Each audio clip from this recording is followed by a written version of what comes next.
आज इस वक्त जो इवनिंग एजेंडा में हम बहस करते हैं, तो जबकि मतदान की प्रक्रिया पूरी हो गई है, तो उसमें आज हम बात करेंगे। मेरे साथ तमाम मेहमान जुड़े हुए हैं, 5-6 मेहमान जुड़े हुए हैं कि जो वोटिंग हुई है, जो पैटर्न दिखा है और जो बातें हम लोग कर रहे हैं पिछले कुछ दिनों में सामने आई थी, उसका क्या असर रहा, और आज जो सुबह से कौन कौन लोग क्या बोलते रहे, खासतौर से नसीमुद्दीन सिद्दीकी और संजीव बालियान। देखिए जरा इस रिपोर्ट में और समझिए, तब हम बात करेंगे कि आज जो वोटिंग हुई है इसका क्या मतलब।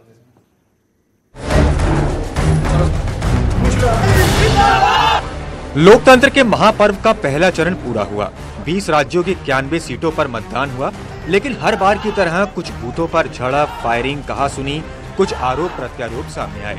लेकिन पहले चरण की सनसनी रही। बिजनौर से कांग्रेस प्रत्याशी नसीमुद्दीन सिद्दीकी कुछ महीने पहले तक बीएसपी सुप्रीमो के सबसे करीबियों में गिने जाने वाले नसीमुद्दीन ने बीएसपी पर संगीन आरोप चढ़ दिया।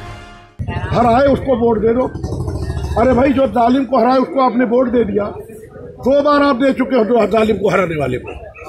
एक बार गठबंधन हुआ था मुलायम सिंह के साथ, अब तीसरा गठबंधन ये हुआ है। आज नोट कर लो, जिस दिन गिनती होगी दूसरे दिन सबसे पहले तुम्हें गाली दी जाएगी जी।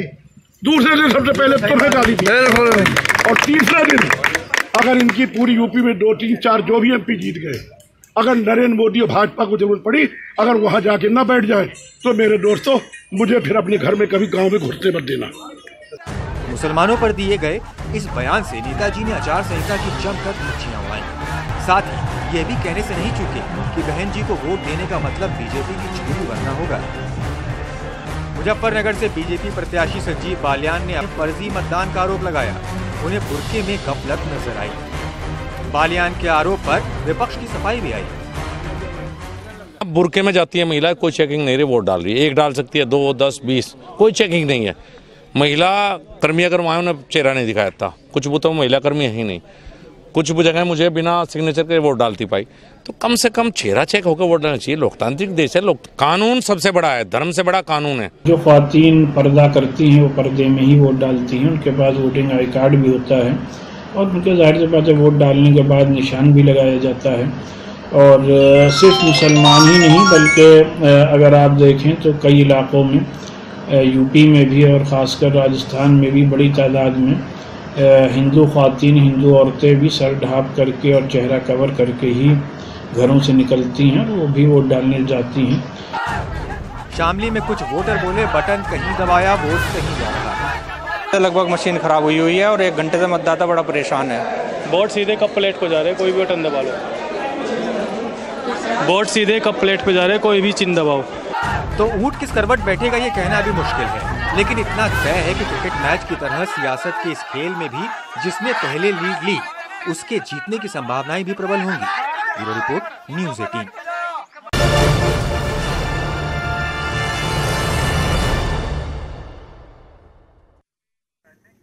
जी प्रीति, क्या एक बात इस पूरी रिपोर्ट में जो हमने दिखाने की कोशिश की, जो समझ में आ रही है कि पहले चरण का मतदान पूरी तरह से एक शब्द के इर्द गिर्द घूम गया, बुर्का। मुस्लिम वोट, मुस्लिम, कोई कह रहा है कि मुस्लिम वोट उसको नहीं दो, कोई कह रहा है उसको दो, कोई कह रहा है मुझे दो, कोई कह रहा है अगर मुस्लिम वोट उसको दो तो फिर हिंदू वोट मुझे दो। केंद्र में हिंदू मुस्लिम। और देखिए अजय, सबसे बड़ी बात क्या है जिसको हम बार बार कहते भी कि मुसलमानों को आप उनके हित की बात करने के बजाय उनको डराते ज्यादा है। आप उनका वोट भरोसा देने के बजाय डरा के ज्यादा लेते हैं। नसीमुद्दीन सिद्दीकी क्या कह रहे हैं कि आप जिस दिन काउंटिंग होगी उसके दूसरे दिन देखेगा आपको गाली दी जाएगी और उसके बाद आपको फिर देखेंगे कि जिनको आपने वोट दिया, यानी कि जो गठबंधन का प्रत्याशी है वो बीजेपी के, जो भी शब्द उन्होंने कहे, इसका मतलब ये था कि बीजेपी से जाके मिल जाएगा।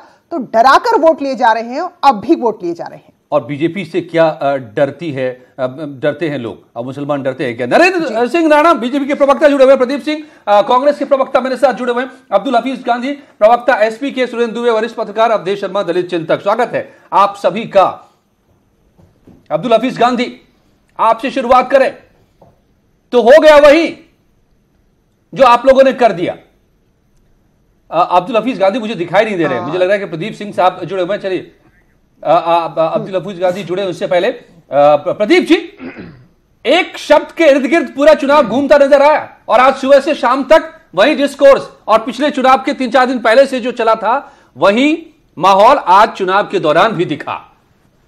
मुस्लिम वोट किसको देंगे, कौन मुस्लिम वोट किसको मिलेगा, किसको नहीं देना है, किसको देना है, ये क्या हो गया?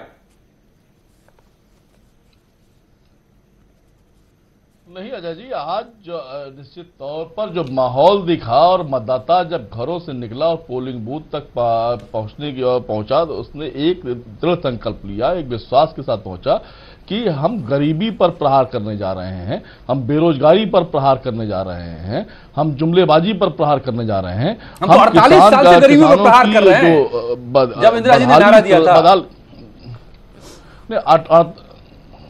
हाँ अजय जी, ये बात बहुत सही कही आपने।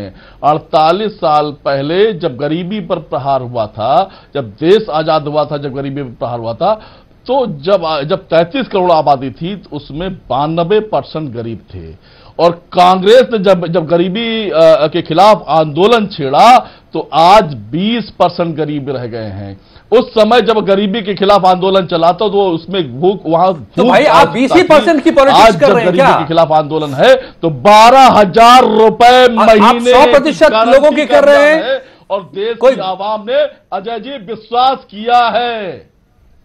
अजय जी विश्वास किया है। ठीक है भाई, गरीबी से लड़िए, 20% भी गरीबी नहीं चाहिए हमको देश में, ये तो ठीक है, लेकिन ये गरीबी की बात हमको पिछले 4-5 दिनों से सुनाई नहीं दे रही है पश्चिमी उत्तर प्रदेश में। मायावती जी ने जो डिस्कोर्स शुरू किया, केंद्र सरकार में ठीक है प्रदीप जी, अवधेश जी से प्रीति जवाब लेना चाहिए, मुझे लगता है इसलिए निकला। जी देखिए प्रदीप जी देखिए प्रदीप जी, चाहे घोषणा पत्र हो या फिर बहस में आप लोगों की बातें हैं उन्हें देखिए, और फिर जो प्रचार के दौरान आपके प्रत्याशी आपके नेता बात करते जिनसे वोट लेते हैं आप उन्हें देखिए। इतना बड़ा यहां पर आपको विरोधाभास नजर आएगा। यहां पर डरा रहे सीधे सीधे नसीमुद्दीन सिद्दीकी जी, जो पुरानी पार्टी की, ठीक है उनकी कोई रार भी है जिस तरह से निकाला गया, उन्हें कह रहे हैं कि आप वोट काउंटिंग के दूसरे दिन देखेगा क्या होता है, तो तब उस समय की उस तरफ की बातें करिए ना आप, तब आप गरीबी की बातें करिए, तब आप शिक्षा की बातें करिए, तब आप रोजगार की बातें करिए। आप तो मिल जुलाकर आ जाते हैं ध्रुवीकरण पर और फिर कहते हैं कि हम सेक्युलर पार्टी हैं। जी यहां पर अवधेश जी आपसे जानना चाहेंगे, दलित चिंतक हैं आप, तो चिंता क्या वाकई में आपको दिख रही है इन चुनाव में? पहला चरण है जो आगे की भी एक लहर तय कर रहा है, तो क्या मुद्दे और चिंता यहां पर निचले तबके के लोगों की नजर आ रही है आपको? देखिए एक चीज तो अजय जी आप समझ रहे होंगे, प्रीति जी आप भी समझ रही होगी, जो वोटर है पूरी तरीके से एकदम समझ लीजिए वो कहां जाएगा, किसके पक्ष में जाएगा। अभी पूरी सबकी सियासत जो है वोट बंद हो गई है बक्से में, लोग चाहे जो बड़ी बड़ी बातें करें। लेकिन एक चीज मैं आपको बताऊंगा, नसीमुद्दीन जी सिद्दीकी का डर, एक चीज मैं आपको कहना चाहूंगा, 1993 में जब गठबंधन, कभी उन्होंने गठबंधन की बात, 1993 में जब गठबंधन हुआ था तो ये बाधा से उम्मीदवार थे और उन्होंने एकदम उल्टा बयान दिया था कि भाई सभी लोग एकजुट होकर हमको वोट दो, और वहां हार गए थे। इनकी बात को कोई भी उस समय 1993 में गठबंधन से ये प्रत्याशी थे और हार गए थे इस सपा बसपा गठबंधन के।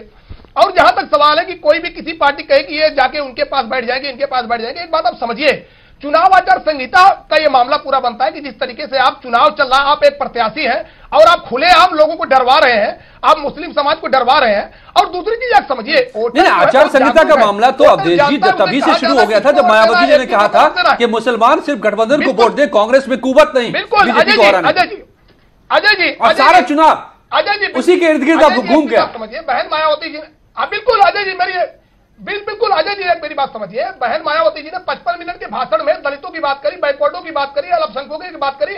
उन्होंने ये जरूर कहा कि जहां एक से ज्यादा प्रत्याशी अगर एक समाज के हैं तो निश्चित तौर पर आप सभी को एकजुट होकर वोट बटने न पाए, उस प्रकार से आपको अपने लोकतंत्र में एक जो वोटिंग की पावर है उसको एकजुट होकर आप अपने वोट का प्रयोग करिएगा। अन्यथा की स्थिति में जैसे 2014 में हुआ था वोट का बंटवारा अगर होगा तो निश्चित तौर पर वोट की बंटवारा से अवधेश जी शायद आपने सुना नहीं, मुस्लिम शब्द का इस्तेमाल किया था अवधेश जी, जो आप कह रहे हैं कि भाषण के एक छोटे से हिस्से में उस जिक्र था। भाई 5 साल के कार्यकाल पर भारी पड़ जाता है एक बयान। अवधेश जी आप देख रहे हैं देश की राजनीति।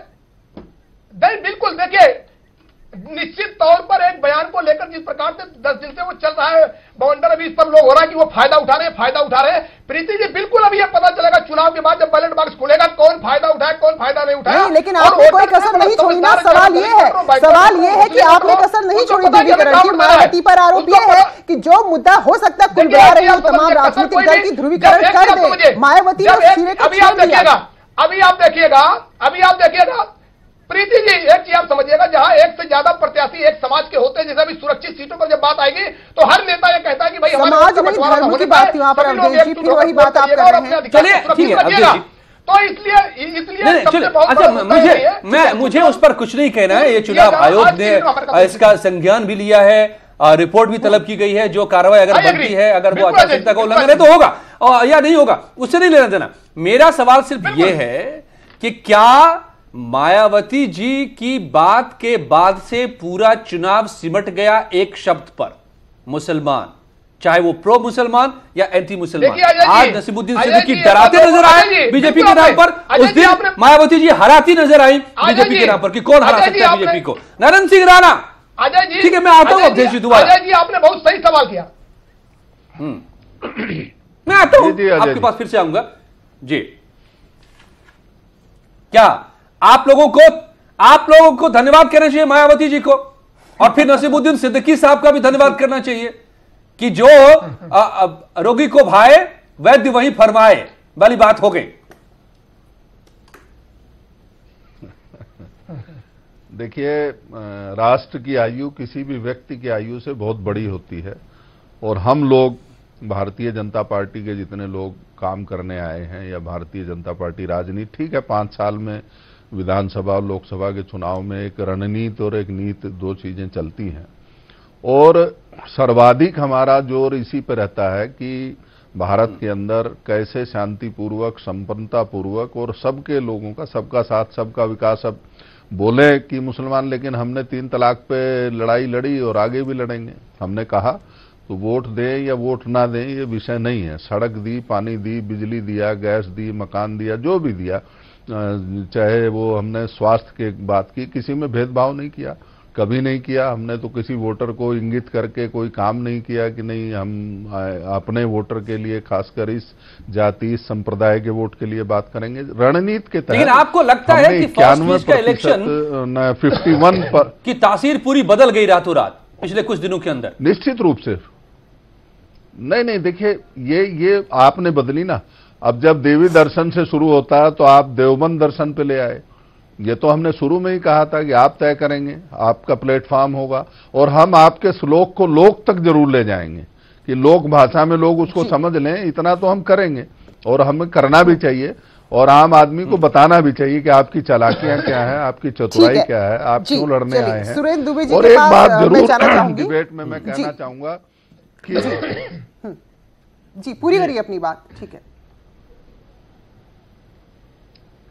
हाँ, मैं ये कहना चाहूंगा कि जब से देश में आजादी के बाद से राजनीति हुई है तो गरीब हुआ होगा, लेकिन नेता जरूर अमीर हुए हैं, चाहे वो पार्टी हो, चाहे वो नेता हो। और आज भी आप देख रहे होंगे कि कमल पर जो आरोप लगाते थे, और कमलनाथ के घर से नोटों की गड्डियां बरामद हो रही हैं। तो ठीक है, अभी इस मुद्दे पर रखते हैं कि क्या इस पूरी राजनीति को या सियासत को, चुनाव को ध्रुवीकरण पर केंद्रित कर दिया गया। सुरेंद्र दुबे जी वरिष्ठ पत्रकार हमारे साथ हैं। सुरेंद्र जी, ये जब चर्चा शुरू कर रहे थे, मैंने 2017 का जिक्र किया, आपने तो और बेहतर तरीके से देखा होगा कि कैसे पूरा प्रचार शुरू होता है अखिलेश यादव के खिलाफ, उनके विकास कार्यों को यहाँ पर धोखा बताया जाता है, उससे बेहतर विकास करने की बातें की जाती हैं। लेकिन जैसे जैसे प्रचार अपने अंतिम चरण में पहुंचा, कब्रिस्तान शब्द सुनाई देने लगा, शमशानी तमाम बातें होने लगी उस वक्त। तो ये तो एक मजबूरी है ही यूपी की पॉलिटिक्स की। आप कुछ भी कर लीजिए, आप जब तक ध्रुवीकरण नहीं करेंगे आप नहीं जीत सकते, और वो एक बार फिर हुआ है यहाँ। देखिए, आपने बहुत अच्छा मुद्दा उठाया, और शायद यही बात इसी से तय होगा कि आज 8 सीटों पर क्या हुआ। देखिए, बात क्या कि सब लोग अपने अपने घोषणा पत्र रखे हुए, अपने अपने वादे कर रहे हैं और जमीनी मुद्दों की बात कर रहे हैं। लेकिन मुझे ऐसा लगता है कि किसी भी पॉलिटिकल पार्टी को अपने ताकत पर विश्वास नहीं है। उसको लगता है कि नहीं, जीतने के लिए जब तक हम कुछ गिमिक नहीं करेंगे, कोई ध्रुवीकरण नहीं करेंगे, तब तक काम नहीं चलेगा। अब ठीक है, मायावती ने एक मौका दिया, उसी दिन फौरन फिर गिरिराज सिंह आ गए, जो हिंदू हित की बात करेगा वह देश पर राज करेगा। और अब मुख्यमंत्री जी भी कह रहे हैं कि वे अली है उनके पास, तो हमारे बात बजरंग बली है। तो जब अली, बजरंग बली और मुसलमानों तो हमको वोट दो, तो मूल मुद्दे कहां चले गए? तो हवा में जो चुनाव, और ये जो हवा बनती है, यही तो जो 2-4-5% स्विंग वोट होता है, यही हार जीत तय करता है। बाकी सब vote hard vote, core voter जो बीजेपी का वोटर बीजेपी को वोट देगा, सपा बसपा का कैडर का वोटर हो वहां वोट देगा, लेकिन हार जीत यही अली और बजरंग बली करेंगे। और मुझे लगता है ये एजेंडा सेट हो गया है और जब रिजल्ट आएगा तो आपको दिखाई पड़ेगा कि क्या हुआ। बिल्कुल एजेंडा सेट हो गया है, ये अपने आप में बड़ी बात आप कह रहे हैं। और ये एजेंडा सेट किया किसने, ये भी अपने आप में दिलचस्प है समझना। आमतौर पर इसकी जरूरत किसको थी और किसने एजेंडा सेट कर दिया, ये भी मैं पूछूंगा आप सभी से सवाल। नसीमुद्दीन साहब को क्यों लगता है कि मुसलमानों को कौन गाली देगा, क्या देगा, ये डराने की बात जो कह रहे हैं। और ये सबसे बढ़कर एक और सवाल, जो बंपर वोटिंग हुई है इन 8 सीटों पर पश्चिमी उत्तर प्रदेश में, उसके क्या मायने हैं।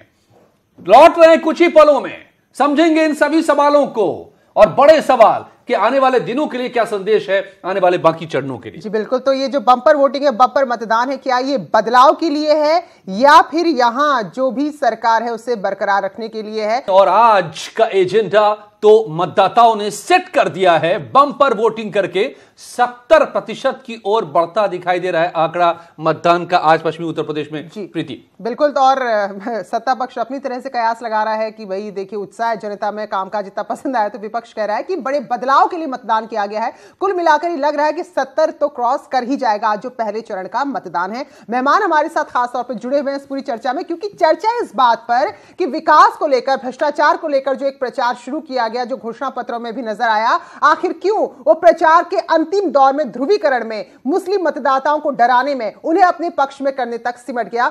नए मेहमान हमारे साथ जुड़े अब्दुल हफीज गांधी जी, समाजवादी पार्टी से।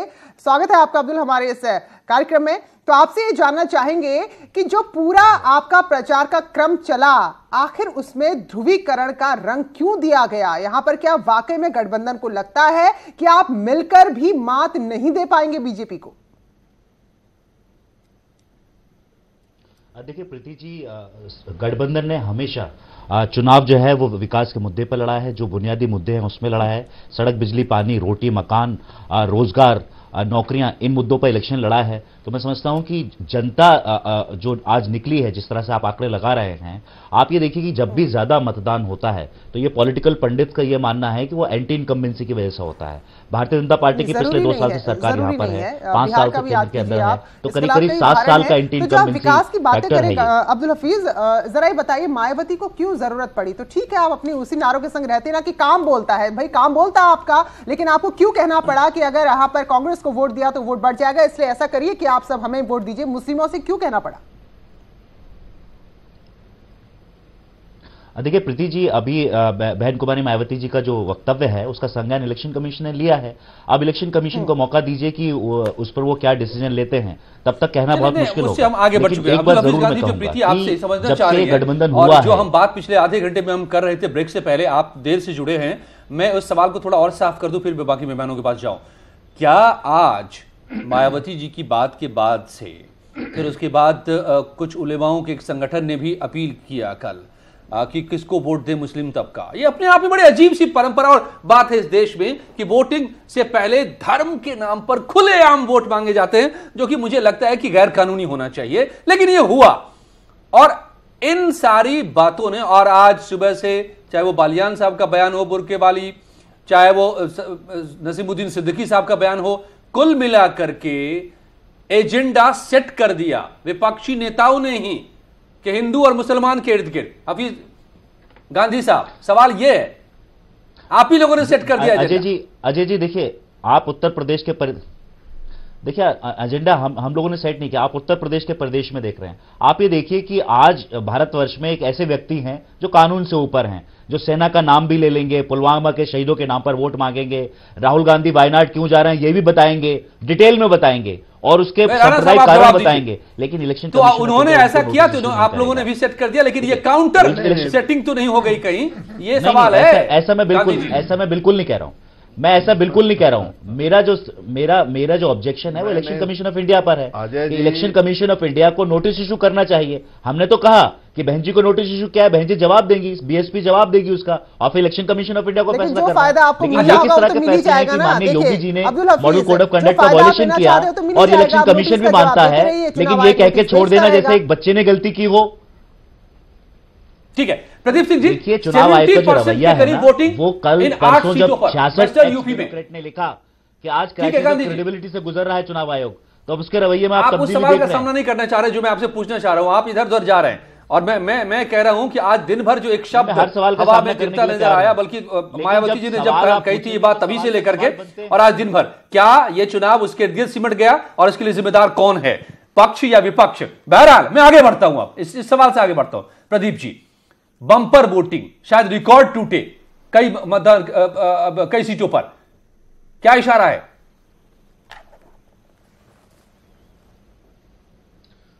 अजय, निश्चित तौर पर जब बम्पर वोटिंग होती है तो निश्चित तौर पर हमारा अधिकतर सत्ता के खिलाफ होती है, सत्ता के खिलाफ गुस्सा होता है और ये गुस्सा जायज भी है।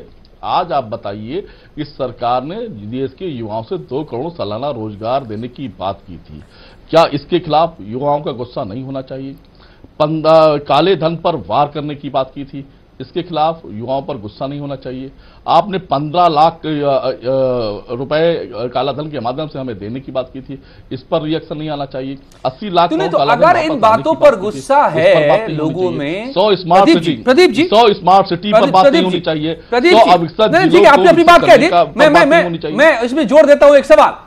अगर इन बातों को लेकर लोगों में गुस्सा है, इसलिए इतनी तादाद में निकल रहे हैं वोट देने के लिए, तो फिर आपके नेता, जो आपके नए नए नेता बने हैं, लंबे समय तक वो मायावती जी के नेता थे, नसीमुद्दीन सिद्दीकी साहब, वो क्या क्या पढ़ा रहे थे पट्टी लोगों को?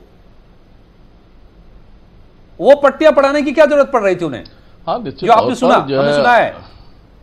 नहीं, उसके बावजूद देखिए देश का नैरेटिव सेट हो चुका है। देश गरीबी पर प्रहार करने जा रहा है, देश बेरोजगारी पर प्रहार करने जा रहा है। नहीं, तो यही बात बोलते हैं ना सिद्दीकी साहब, स्थल तक पहुंचा, वो क्या वो तो कुछ और कह रहे थे, क्या क्या कह रहे थे पता नहीं, कि मुस्लिमों देखो तुम अगर वोट दोगे गठबंधन को तो वो तुम्ही को गाली देंगे, वो जाके बीजेपी के गोद में बैठेंगे, क्या क्या क्या पता नहीं कौन से वो समीकरण समझा रहे थे। वो सीधे कहते गरीबी पर चोट करो, सीधे कहते जो बातें आप उठा रहे, रोजगार बेरोजगारी पर चोट करो,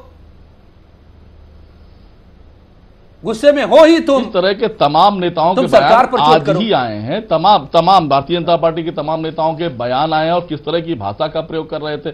आप आज बताइए, आज जिस तरीके से पुलिस पिकेट के पास नमो का लंच पैकेट मिल रहा है और अभी तक कोई विशेष जवाब नहीं दे रहे हैं, आप आरोप लगा रहे हैं जवाब में, मैं इसका जवाब ले लूंगा जो आप कह रहे हैं, आप नरेंद्र सिंह राणा से, लेकिन कोई पीछे नहीं है, लेकिन शुरुआत होनी चाहिए। आप बताइए, देश के प्रधानमंत्री, ये मुद्दा सेट है, देश का जवान निकला हुआ इसलिए निकला है कि यही इस देश के प्रधानमंत्री ने कश्मीर में जाके जो बेसीना ठोक के बात कही थी, आपत्ति नहीं है, बल्कि हम आज तुम्हारे साथ न्याय हुआ, सरकार ने न्याय किया, क्योंकि हमने सेना के खिलाफ FIR कराई है और पत्थरबाजों के खिलाफ हमने मुकदमे वापस लिए, नोटबंदी की बात कर रहे हैं, इन्हीं पर टिके रहते ना। प्रदीप जी, शिकायत तो यही है कि आप इन मुद्दों पर टिके ही नहीं रहे, शिकायत तो यही है कि आप इन मुद्दों को छोड़कर फिर ध्रुवीकरण पर आ गए। आपके से कोई आपत्ति नहीं। नरेंद्र जी से काउंटर कर लेते हैं। नरेंद्र जी, क्या ये आप लोगों के खिलाफ गुस्सा है जो आज बम्पर वोटिंग के रूप में सामने दिखाई दे रही है?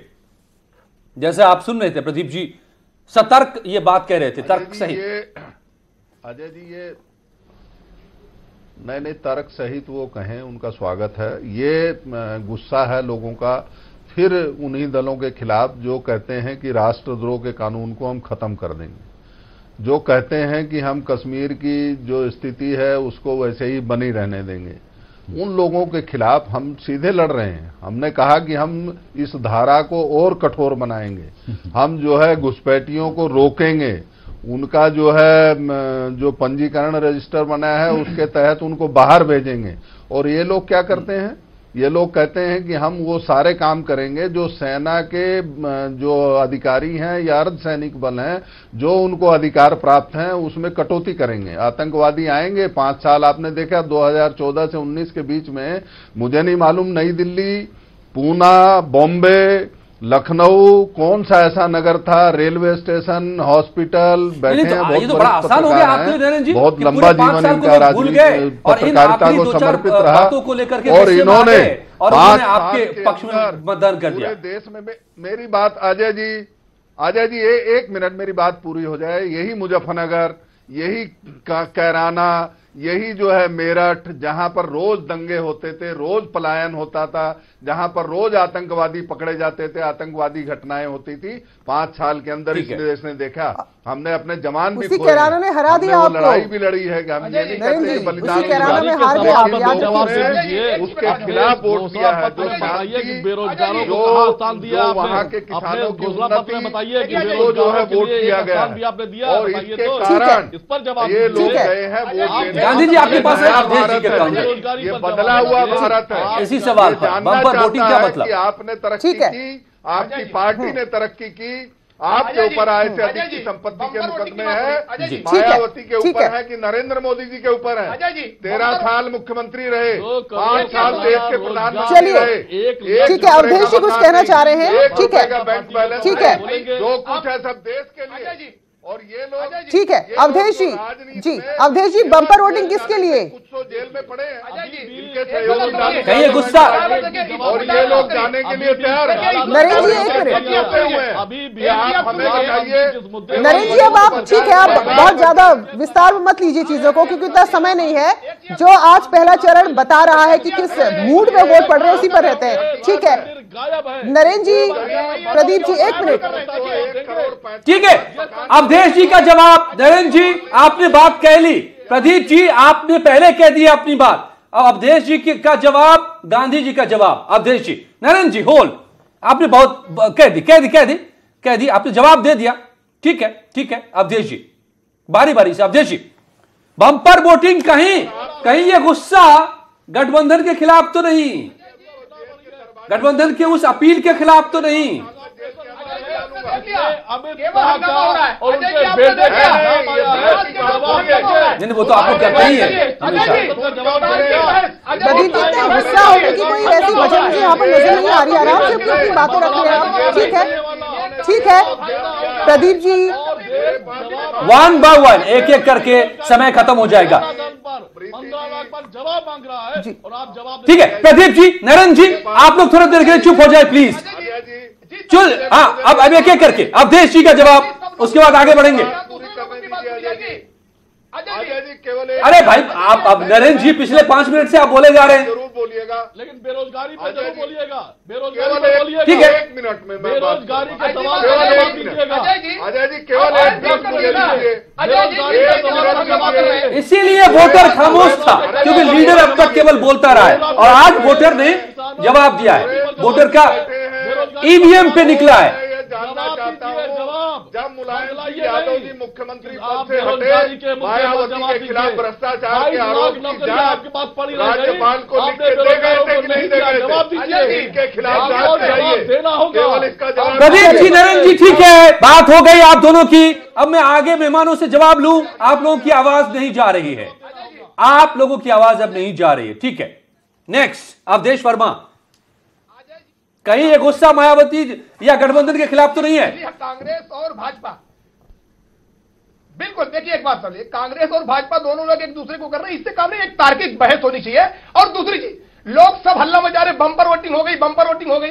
अरे 2014 में सहारनपुर में 74% वोटिंग हुई थी, कैराना में 73% हुई थी, मुजफ्फरनगर में 69%। नतीजा क्या हुआ था, यार भूल गए क्या? बात आप लोग याद है ना? अभी पहले आप आंकड़े तो आपने सुन लिए, आप सुन लीजिए, आप सुनिए ना। करीब वही है आंकड़ा इस बार 2014 में अभी आंकड़े जो बता रहे हैं, नहीं अभी लगभग हाँ, लेकिन 74% तक भी गई थी सहारनपुर में, और उसमें 73-74%। आप सुनिए एक चीज, आप समझिए अजय जी, आपने एक चीज देख लिया, अगर इतना विकास की बात हो रही थी तो यहाँ पे हम लोग हंगामा करके कि ये हम कर दिया वो कर दिया, काम नहीं चलेगा। विकास की बात होनी चाहिए। लेकिन अजय जी सबसे बड़ी बात है जो आप कह रहे हैं कि ध्रुवीकरण या इसकी बात हो रही है, आप एक बात आप मान लीजिए, इस समय सत्ता में भारतीय जनता पार्टी की सरकार है। निश्चित तौर पर यह पूरे इतिहास का थंब रूल है। अगर बिहार को थोड़ा अलग कर दीजिए, और ज्यादातर थंब रूल जो है, जो गुस्सा है सरकार के खिलाफ, अगर गुस्सा होता है तो अगर बम्पर वोटिंग अगर मानी जाए, बम्पर वोटिंग होती है तो सरकार के खिलाफ भी वोटिंग जाती है 2%, 4%। और दूसरा, जहां तक आप बात ये कर रहे हैं, आपने देखा होगा ये वही क्षेत्र है जहां पर दलितों बैकवर्डों का सबसे ज्यादा आंदोलन हुए 2014 के बाद, और वहां लोग जागरूकता के आधार पर जागरूक होकर वोट किए हैं। और एक बात आप समझ लीजिए, एक बात भाई, तो 2014 में आप ही कह रहे हैं कि इससे ज्यादा वोटिंग हुई थी, तो फिर उसके बाद इस आंदोलन का क्या असर उस पर हो गया? नहीं, कॉन्ट्रडिक्शन है आपके लॉजिक में। अजय जी एक मिनट, अजय जी केवल एक मिनट, अजय जी केवल, अजय जी नहीं, एक मिनट खाली सुन लीजिए। मुजफ्फरनगर को छोड़ दिए तो भाजपा का प्रत्याशी 30% वोट पाया था। अगर मुजफ्फरनगर को 2014 में छोड़ दो तो भाजपा का प्रत्याशी केवल 30%, 31% वोट पाया था। अब गठबंधन से लड़ने के लिए उसको 40% के ऊपर जाना होगा, ये स्थिति नहीं दिख रही। 2014 पीक था, अब पीक नहीं है। अब वो कितना भी कर लेंगे, अगर आप देखिए आंकड़ों के आधार पे, आज अगर गठबंधन से आपको लड़ना है तो 45% के ऊपर आपको जाना होगा। ठीक है, बदलेगी। और अभी आप अब्दुल हफीज गांधी यहाँ पे अपनी बड़ी बातें कर ले, सामने आ जाएगा स्थिति। ठीक है, आपको लगता है कि देखिए अभी बीजेपी के प्रवक्ता बहुत बड़ी बातें कर रहे थे, राष्ट्रवाद और क्या क्या बातें कर रहे थे। देखिए इनका छदम राष्ट्रवाद है। जब हमारे सैनिक शहीद हो रहे थे, प्रधानमंत्री जी 3 घंटे बाद क्या कर रहे थे? कॉर्बेट नेशनल पार्क में फोटो शूट कर रहे थे, हंस रहे थे। जब पूरा देश जो है अभिनंदन की वापसी की मांग कर रहा था, हमारे प्रधानमंत्री जी सबसे मजबूत मेरा बूथ ओडिशा के अंदर और झांसी के अंदर कर रहे थे। क्या ये अपनी पॉलिटिकल कंपेनिंग नहीं छोड़ सकते थे? क्या देश को मजबूत करने की बातें नहीं कर सकते थे?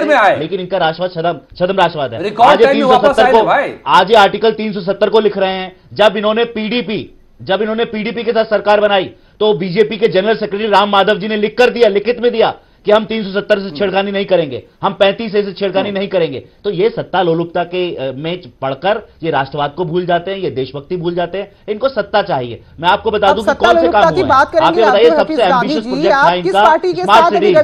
स्मार्ट सिटी 7% खर्च हुआ है बजट का। नमामि गंगे 80% बजट खर्च नहीं हुआ है। अपने अपने हिसाब से परिभाषा। ठीक है।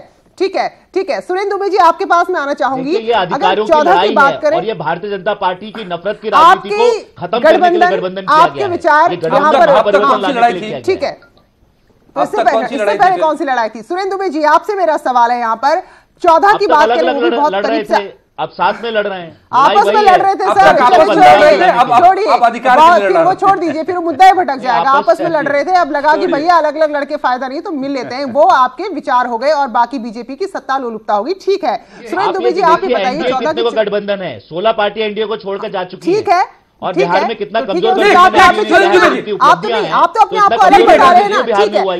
ठीक है, आप तो, अरे भाई आप बीजेपी थोड़े ना है, आप तो खुद को अलग पार्टी बता रहे हैं, तो आप उस राह पे क्यों चल रहे हैं? ठीक है सुरेंद्र दुबे जी, 14 की बात करें और अब ये 19 की बात करें, तो क्या यहां पर कोई बड़ा बदलाव आपको नजर आता है? ठीक है, बहुत सारे मसले थे, राष्ट्रवाद का मुद्दा यहां पर बनाया गया, ध्रुवीकरण तो चला आ रहा है यहां पर, तो क्या आपको लगता है ध्रुवीकरण के अलावा राष्ट्रवाद जिस तरह से यहां पर एक मुद्दा उसे बनाया गया, तो उसने और भी जो मूलभूत मुद्दे थे उससे दूर कर दिया तमाम चीजों को? और क्या बंपर वोटिंग का आपकी नजर में क्या मतलब? देखिए, अगर आप 2014-2019 दोनों को कंपेयर करें तो उस समय जब मोदी जी आए थे तो जो उनका मुख्य बेरोजगारी दूर करने का, काला धन, वो सारा था और बहुत उनका उस समय एक फैन फॉलोइंग भी पूरे देश में बन गई थी। लेकिन हुआ क्या, अल्टीमेटली ध्रुवीकरण पर ही मतदान हुआ। आज 2019 में भी इस 8 सीटों की मैं बात कर रहा हूं, आगे का क्या होगा अलग बात है। ये जो हैवी पोलिंग है ये बताता है कि जो मूल मुद्दे घोषणा पत्रों में वो टेक्स्ट बुक की तरह रखे हुए हैं, लेकिन अल्टीमेटली ध्रुवीकरण फिर हो गया है।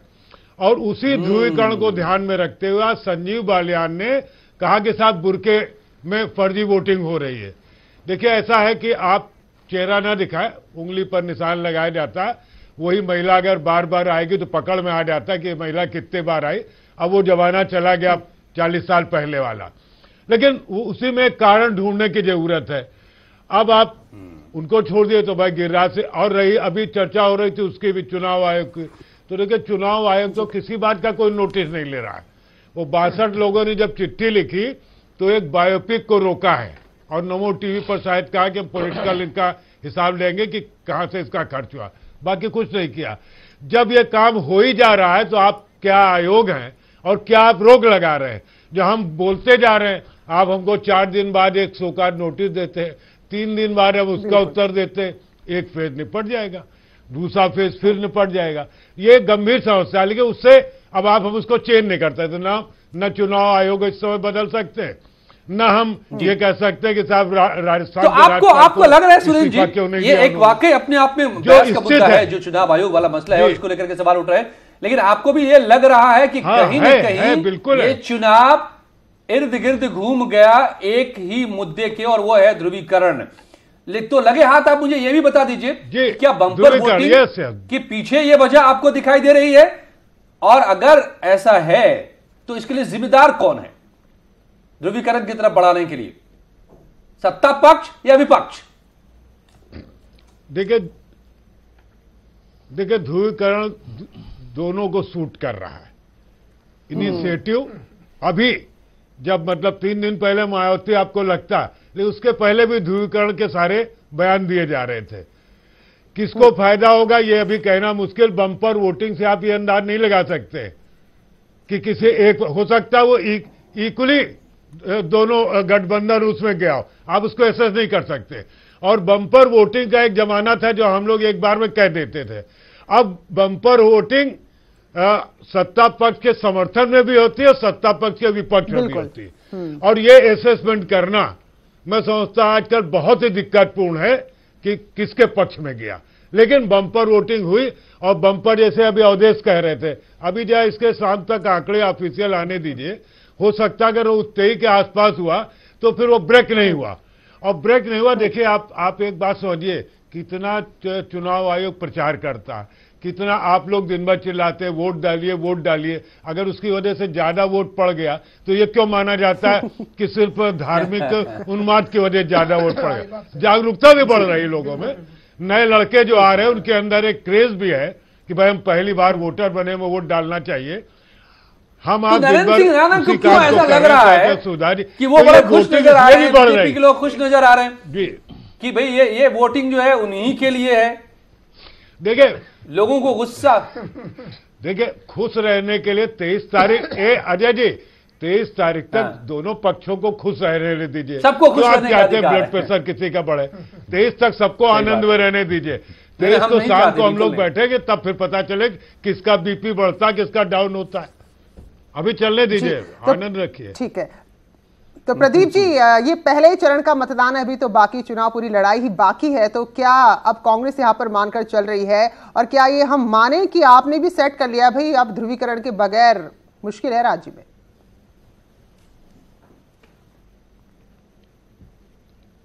देखिए एजेंडा कोई भी सेट करने का प्रयास करे, लेकिन एजेंडा सेट हो चुका। इससे पहले भी तमाम एजेंडे सेट किए गए, 3 प्रदेशों के चुनाव हुए, उसमें भी एजेंडा सेट करने की कोशिश की गई। 2014 के बाद जब विधानसभाओं के चुनाव शुरू हुए, चाहे दिल्ली का चुनाव हो, बिहार का चुनाव हो, एजेंडा सेट करने की कोशिश की, लेकिन जब जनता ने एजेंडा सेट किया, परिणाम सामने आ गया।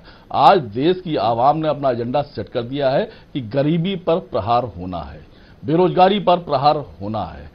आज किसानों ने अपना एजेंडा सेट कर दिया कि हम उस राजनीतिक दल को खत्म हो रहा है, जल्दी जल्दी एक रिएक्शन बजट क्या आज वोटर ने क्या एजेंडा सेट कर दिया ये बता दीजिए। इन मुद्दों पर वोट होने जा रहा है। जनता ने सबके पास 10 सेकंड है। वोटर ने पूरा एजेंडा अजय जी वोटर ने एजेंडा सेट कर दिया। ओजर जी बहुसंख्यक वोटर ने एजेंडा सेट कर दिया। ये सरकार बदलने का चुनाव है और वोटर सरकार बदलेगी, अभी आपको पता चलेगा। 23 तारीख कोई बहुत दूर नहीं है। वोटर ने केवल मन बना लिया कि सत्ता हमको बदलना है, ये परिवर्तन का चुनाव है, महापरिवर्तन दिखेगा सभी को, इसको अपने आप सामने आ जाएगा। ओके ठीक है, किसानों ने अपना एजेंडा सेट कर दिया है। गन्ना किसानों ने अपना जो है पूरा का पूरा जो है जनमत दे दिया है, और जो आवारा पशु जिस तरह से किसानों को परेशान किया उन्होंने जनमत दे दिया है। और आप देखिएगा 23 तारीख को भारतीय जनता पार्टी के लिए जो आवारा पशु हैं, जो किसानों की समस्या है, जो गन्ना किसानों की समस्या है, जो बेरोजगारी है, जो महिला सशक्तिकरण नहीं हुआ है, और जो महिलाओं के खिलाफ अपराध बढ़े हैं उत्तर प्रदेश के अंदर, ये भारतीय जनता पार्टी को महंगा पड़ेगा। जी मतदाता पूरी तरह से सजग मतदाता के रूप में एक नए भारत के लिए, जो उसके लिए जीता मरता है, उसके लिए काम करता है, ना कि अपने परिवारों के लिए, अपनी जातियों के लिए, अपने धर्म के लिए, उसके खिलाफ वोट किया है। और ये बदलते हुए भारत की एक अच्छी तस्वीर है जो विदेशों में भी सराही जा रही है। म्यूजिक बजा चुके हैं। अगर हम लोग बिल्कुल नरेंद्र जी जो बातें आपने कही, जो आप सबने कही, तो मैं यही कहूंगी काश काश काश इन्हीं मुद्दों पर चुनाव होते। काश ये शब्द लगाना पड़ रहा है, क्योंकि आप भी जान रहे हैं, हम भी जान रहे हैं कि ये मुद्दे पोलिंग बूथ में जब पहुंचता है मतदाता, उनके जहन में नहीं होते। फिलहाल बहुत बहुत शुक्रिया आप सभी खास मेहमानों का चर्चा में शामिल होने के लिए। ये तहरीर है, लेकिन जारी है यहाँ पर खबरों का सिलसिला।